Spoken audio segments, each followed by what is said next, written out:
जीवित परमेश्वर के जीवित वचन यशाया भविष्यवक्ता की पुस्तक अध्याय 8। फिर यहोवा ने मुझसे कहा, एक बड़ी पटिया लेकर उस पर साधारण अक्षरों से यह लिख, महरशाला लाहा सबस के लिए। और मैं विश्वास योग्य पुरुषों को अर्थात उरिया याजक और ज़ेबरेक्या के पुत्र जकरिया को इस बात की साक्षी करूंगा। और मैं अपनी पत्नी के पास गया और वह गर्भवती हुई और उसके पुत्र उत्पन्न हुआ। तब यहोवा ने मुझसे कहा, उसका नाम महरशाला लाहा सबस रख, क्योंकि इससे पहले कि वह लड़का बापू और माँ पुकारना जाने, दमिश्क और शोम्रोन दोनों की धन संपत्ति लूटकर अश्शूर का राजा अपने देश को भेजेगा।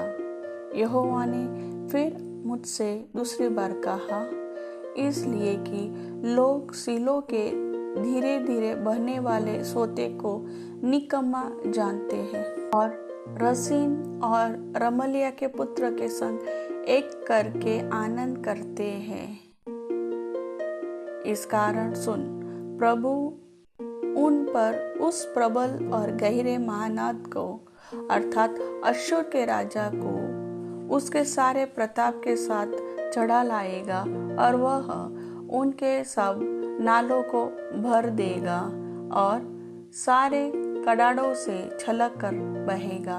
और वह यहूदा पर भी चढ़ आएगा और बढ़ते बढ़ते उस पर चढ़ेगा और गले तक पहुँचेगा। और इम्मानुएल तेरा समस्त देश उसके पंखों के फैलने से ढप जाएगा। हे लोगों, हल्ला करो तो करो, परंतु तुम्हारा सत्यानाश हो जाएगा। हे पृथ्वी के दूर दूर देश के सब लोगों, कान लगाकर सुनो, अपनी अपनी कमर कसो तो कसो, परंतु तुम्हारे टुकड़े टुकड़े किए जाएंगे। अपनी कमर कसो तो कसो, परंतु तुम्हारा सत्यानाश हो जाएगा। तुम युक्ति करो तो करो, परंतु वह निष्फल हो जाएगी। तुम कुछ भी कहो, परंतु तुम्हारा कहा हुआ ठहरेगा नहीं, क्योंकि परमेश्वर हमारे संग है।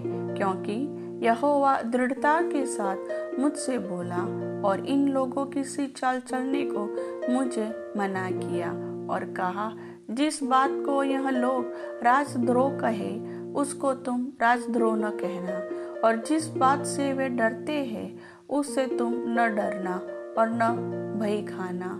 सेनाओं के यहोवा ही को पवित्र जानना, उसी का डर मानना और उसी का भय रखना, और वह शरण स्थान होगा। परंतु इज़राइल के दोनों घरानों के लिए ठोकर का पत्थर और ठेस की चट्टान, और यरूशलेम के निवासियों के लिए फंदा और जाल होगा। और बहुत से लोग ठोकर खाएंगे, वे गिरेंगे और चकनाचूर होंगे, वे फंदे में फंसेंगे और पकड़े जाएंगे। चितौनी का पत्र बंद कर दो, मेरे चेलों के बीच शिक्षा पर छाप लगा दो। मैं उस यहोवा की बाट जोहता रहूंगा जो अपने मुख को याकूब के घराने से छिपाए है, और मैं उसी पर आशा लगाए रहूंगा। देख, मैं और जो लड़के यहोवा ने मुझे सौंपे हैं, उसी सेनाओं के यहोवा की ओर से जो सिय्योन पर्वत पर निवास किए रहता है, इज़राइलियों के लिए चिन्ह और चमत्कार है। जब लोग तुमसे कहे कि ओजाओ और टोन्हों के पास जाकर पूछो, जो गुनगुनाते और फुसफुसाते हैं, तब तुम यह कहना कि क्या प्रजा को अपने परमेश्वर ही के पास जाकर न पूछना चाहिए? क्या जीवितों के लिए मुर्दों से पूछना चाहिए? व्यवस्था और चितौनी ही की चर्चा किया करो।